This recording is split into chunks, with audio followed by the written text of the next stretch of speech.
Voilà, goedemiddag, bonjour. D'abord, j'aimerais remercier au nom du club La Presse pour l'exception que vous nous avez donnée de pouvoir organiser cette conférence de presse aujourd'hui en non demain. Dus bedankt aan de media om die uitzondering toe te staan, zodanig dat wij als club vertegenwoordigd kunnen zijn op de begrafenis van Rob Rensenbrink. Dus bij deze, het is zondagmatch tegen Moeskroen, uw vragen voor question.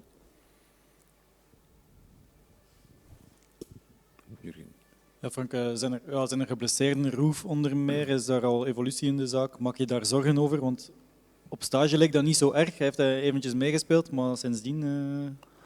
We waren vanmorgen met 14 veldspelers, waaronder Anouar en Lutonda. Geen Sambi, een beetje knieproblemen, geen Chadli kuitproblemen, geen Roef, geen Colassin, Lucassen en compagnie. Even alleen het eerste deel gedaan, dan het tweede niet meer.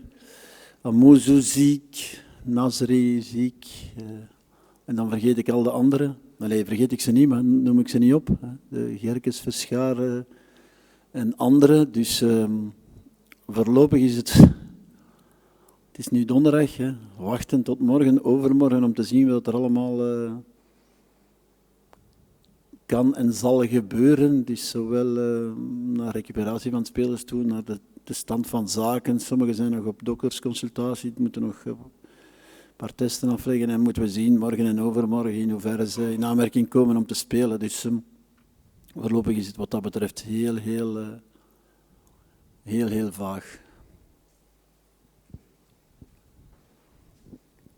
Dans toute cette liste, est-ce qu'il y a déjà des joueurs qui sont assurément forfaits, Gerkens, Verscharen, mais d'autres plus attendus peut-être? Non, les autres sont tous des questions, ceux que vous connaissez depuis quelques semaines. Il n'y a pas de changement, il n'y en a pas un qui revient à ce niveau-là.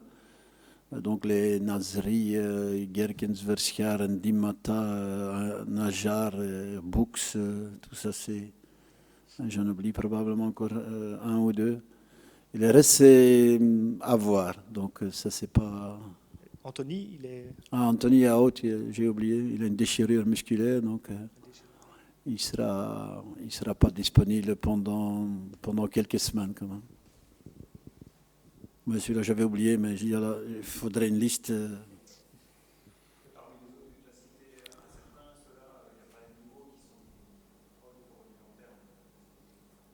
Je l'espère pas.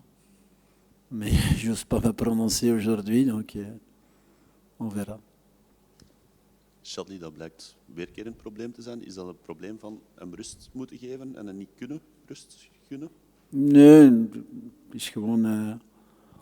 ik denk dat hem qua lood en alles wel gecontroleerd wordt. Natuurlijk in de match zit je met een aantal dingen die je niet onder controle hebt. En je kunt niet tegen iedereen zeggen... Na 60 minuten, je moet eruit, je moet stoppen, want we hebben er wel een paar zo. Als je ziet dat we de match geëindigd hebben, Chadli kon bijna niet meer lopen, Colassin was aan het hinken. En we hadden al een aantal wissels gedaan. Dus dat is het feit dat je gewoon moet iets beheren en hopen dat je daar zonder kleerscheuren doorkomt. En soms laten de matchomstandigheden nu dat toe, maar het is niet dat we dit jaar al veel 3 of 4-0 hebben voorgestaan om te zeggen, het laatste half uur komt er maar af. Hè. Dus een beetje moeilijker te beheren dan in sommige andere omstandigheden. Cette liste fait écho évidemment avec la fin du mercato dans quelques heures. Vous voyez ça comment? Qu'espérez-vous? Le mercato est aussi vague que certains blessés. Il est clair qu'il y a encore des dossiers en cours. Je ne vais pas citer de noms parce que, aussi bien dans ce qui pourrait sortir, dans ce qui pourrait arriver, il n'y a rien de concret. Donc, je ne veux même pas en parler et j'essaye d'éviter tout commentaire, mais aussi dans la préparation, c'est naturellement l'incertitude. On ne sait pas qui va être disponible, qui ne va pas être disponible, qui va rentrer, qui va encore sortir. Donc, on est toujours heureux de voir la fin du mercato pour savoir au moins de quel nom on pourra, je dirais, former l'équipe, parce que tout ça reste aujourd'hui relativement vague. Ben je deze week nog veel teruggekomen op die match tegen Cercle? Want ja, het was niet goed, maar je zei, we gaan er alleen de 3 punten van onthouden. Maar hebt toch op de fouten misschien gewezen, ik weet niet. Fouten? De fouten die gebeurd zijn. Nee. We zoeken geen schuldigen, hè? Nee. We zoeken oplossingen. En het zijn geen fouten, maar werkpunten. Ja, we zijn daar voor een deel op teruggekomen. Voor een deel wel, dat is ook normaal gezien. En we hebben er ook een aantal dingen natuurlijk uitgehaald om deze week op training te bekijken. Maar ik zeg het, sommigen hebben maandag gespeeld, dus die waren niet echt direct beschikbaar naar intensiteit en lood toe. Anderen is de groep helemaal niet volledig. Dus je hebt het wel individueel een beetje kunnen benaderen, maar collectief gezien moeten we nog wachten. En ja, gelijk vanmorgen hadden we bijna geen, we hadden geen spitsen gewoon en we hadden bijna geen vleugelspelers. En we hebben spitsen moeten maken van degenen die nog overbleven. Dus ja, je trekt daar de lessen uit, maar ik blijf erbij, en dat is misschien overtrokken, dat je dat ook niet moet overdrijven. En niet bij dat negatieve in het verleden blijven stilstaan. Je gaat daar niks meer aan veranderen en we zijn bewust dat het niet goed was. Maar we gaan daar niet blijven over zagen. Dus ik denk niet dat dat naar de spelers toe of naar de groep toe of naar de voorbereiding van de volgende match dat een prioriteit moet zijn. Maar we zijn ons bewust van de werkpunten.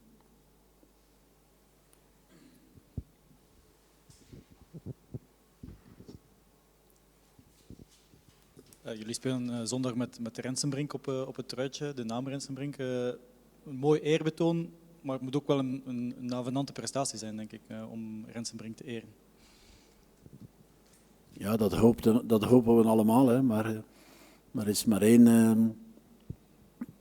maar één alternatief waar iedereen zal mee tevreden zijn. Dat is goed spelen en winnen. Dus dat is ons doel, daar zijn we bewust van. En we willen daar nog een schep bij doen voor Robbie, maar dat is normaal altijd het uitgangspunt, of dat moet altijd het uitgangspunt zijn. Dus ik hoop dat we dat voor de club en voor hem naar wat extra toe zeker en vast kunnen brengen.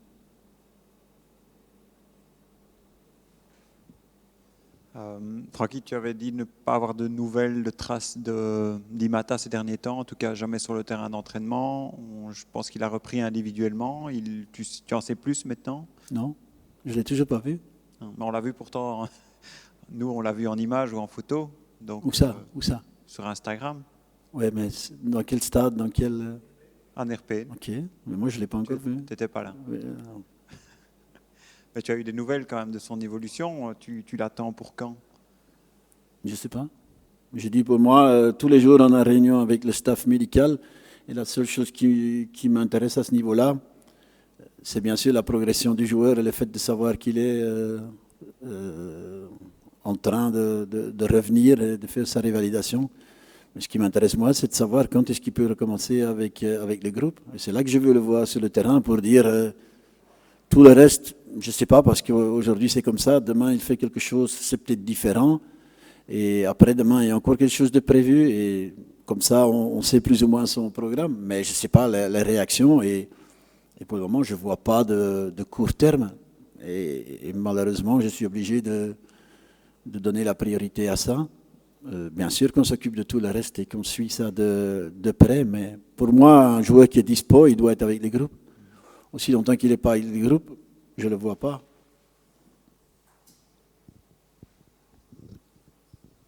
Toch even terugkeren op de Mercato, Frankie. Hoe problematisch is dat als er geen spits bij komt? Je geeft zelf aan dat er op een bepaald moment bijna geen spitsen zijn.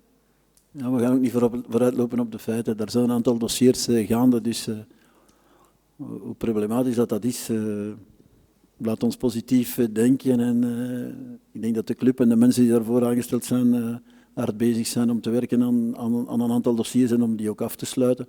En dan zullen we zien wat dat er is en dan zullen we over andere dingen kunnen praten, maar daar wordt aan gewerkt. Dus ik bekijk dat eigenlijk niet als een probleem, maar eerder als een positief punt, omdat ik positief denk en hoop dat er wel iets zal uitkomen. In het allerslechtste geval, als Chadli, Roef, Colaçin niet fit geraken tegen zondag, welke opties heb je dan nog voor in de spits te zetten? Makarenko. Heb je gelacht? We hebben vandaag opgesteld, lange bal, hij won alle duels met de kop. Dus dat is een grapje.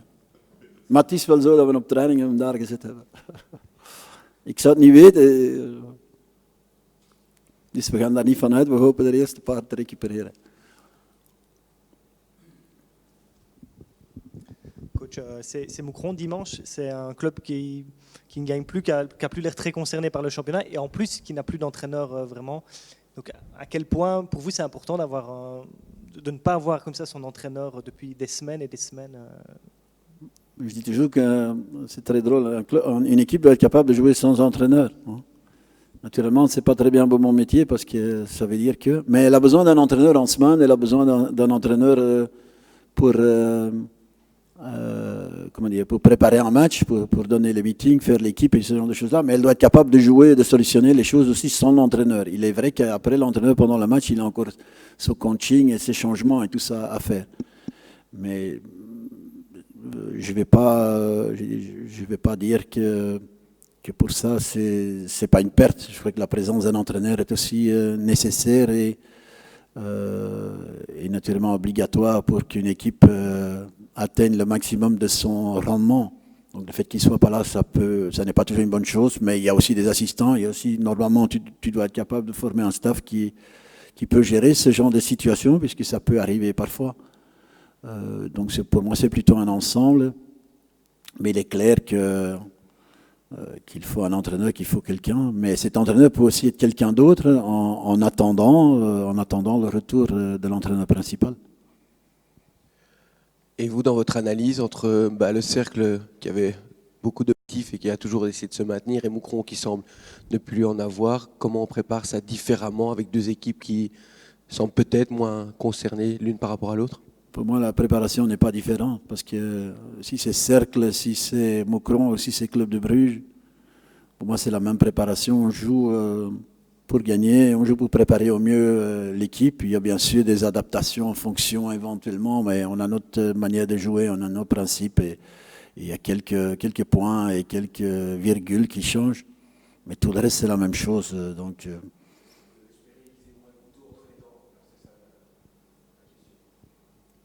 il ne faut pas espérer, j'en suis sûr.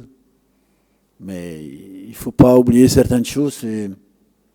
J'aime pas revenir dans l'histoire, mais de temps en temps, je prends quand même ça comme exemple. On a aussi perdu des matchs ici dans les meilleures époques contre des adversaires avec beaucoup moins de qualité sur papier. Donc ça n'est pas nouveau, ça arrive, ça peut pas arriver, mais ça arrive chaque saison. Et en plus, on n'a pas perdu. Et le couteau sous les dents, ok, en partie oui, mais en partie non aussi.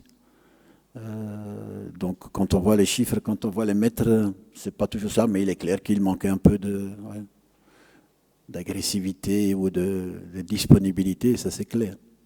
Il y a eu le match amical contre OHL, est-ce que vous avez pu en apprendre quelque chose, en retenir quelque chose? Oui, toujours, on apprend tout de chaque match. Donc là aussi, il y avait une différence entre la première et la deuxième mi-temps. Première mi-temps très difficile, mais je répète, c'est contre OHL. Et deuxième mi-temps, très bien, sauf que dans la dernière minute, on a eu encore une surprise qui nous a coûté le match nul, parce qu'ils ont finalement quand même gagné. Donc ça veut dire qu'on avait le contrôle, mais on a quand même encore perdu la dernière minute le contrôle, et ça nous a coûté, le match nul même, parce qu'on n'arrivait pas à faire plus la différence. Mais ça apprend où en sont les joueurs physiquement, ça apprend où en sont les joueurs quant à gérer un match contre un adversaire, je dirais qui n'est pas la première équipe d'OHL, mais je les connais, les aspirants et autres. C'est un bon match, un bon test, et ça nous apprend pas mal de choses au niveau footballistique, au niveau mental, au niveau physique. Donc c'est des matchs intéressants. D'une manière générale, comment tu juges à ce stade-ci de la saison l'évolution des jeunes? On en a beaucoup parlé depuis des mois. Il y en a qui ont joué beaucoup, peut-être beaucoup trop en une fois en début de saison. Maintenant, il y en a qui ne jouent plus du tout, qui à la fois ne jouent plus en équipe A, mais peut-être même pas non plus en U21 parce que tu en as besoin sur le banc ou en réserve. Est-ce qu'il n'y a pas un danger pour certains finalement de disparaître de la circulation et d'avoir été un peu brûlés comme Sardella, De Waal, etc. Qu'est-ce qu'ils deviennent tous ces jeunes? Ben non, je crois qu'ils ont peut-être fait un petit pas en arrière, mais parfois tu peux faire un pas en arrière pour mieux avancer. Il est clair que le fait de jouer avec un très grand nombre de jeunes, ça a naturellement donné à manger à certains, et maintenant ils se retrouvent un peu avec l'assiette vide. Mais ça, c'est ce qui se passe à Anderlecht. Et quand on va rehausser le niveau, quand on va récupérer des joueurs, c'est un danger qui peut arriver à chaque jeune joueur qui commence à Anderlecht. Et ce n'est pas les premiers qui ont commencé et joué qu'un match ou deux, ou même 10, et qui après ont disparu. Donc ça fait partie, selon moi, de leur évolution. Ils doivent aussi connaître ça. Je crois que dans une carrière, tu dois connaître ça. Et beaucoup de ces jeunes ne connaissent pas, parce qu'ils sont très forts dans les jeunes. Et ils jouent tout le temps, et tout à coup, ils se retrouvent sur le banc ou dans la tribune et ils ne connaissent pas ça. Selon moi, dans une carrière, il faut connaître ça. Donc ça fait partie de leur formation, de leur développement.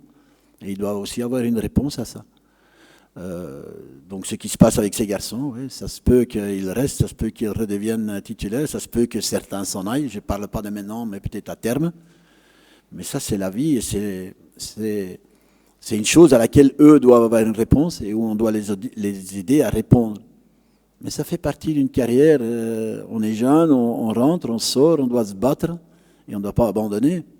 Et ça, c'est l'écolage, ça fait partie d'eux. Et beaucoup ne connaissent pas ça. Ils ne savent pas ce que c'est perdre, ils ne savent pas ce que c'est perdre sa place, et ils ne savent pas ce que c'est être dans la tribune. Mais ça, tu dois connaître dans une carrière, ça arrive même à 30 ans quand tu es international, hein, je sais de quoi je parle. Sauf que quand Anderlecht tournait normalement, pas comme cette saison-ci ou comme l'année passée, ces jeunes-là auraient peut-être eu un quart d'heure en fin de match quand c'était 2-0. Or ici, ils jouaient pratiquement d'office à certains moments. Oui, mais ça c'est aussi les circonstances qui font que tu reçois la possibilité de, il faut les prendre. Si c'est 20 minutes, 3 quarts d'heure, 1 heure, tu n'as pas d'autre choix. À toi d'être présent. Et ça, c'est aussi le besoin dans une équipe de haut niveau, où quand tu reçois la possibilité, tu ne peux pas rater. Tu peux refaire un pas en arrière et travailler à une nouvelle opportunité, mais tu dois tâcher, et nous aussi, on doit tâcher qu'on les amène quand ils sont prêts.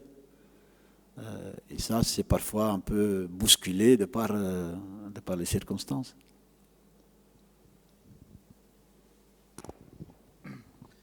Frankie, we kunnen niet elke speler individueel die kwaaltjes heeft overlopen, maar misschien nog één. Compagnie die zegt je een deel van de training maar gedaan. Is dat ook om zijn fysieke gestelte te managen, zoals Shadley, of is hij niet 100%?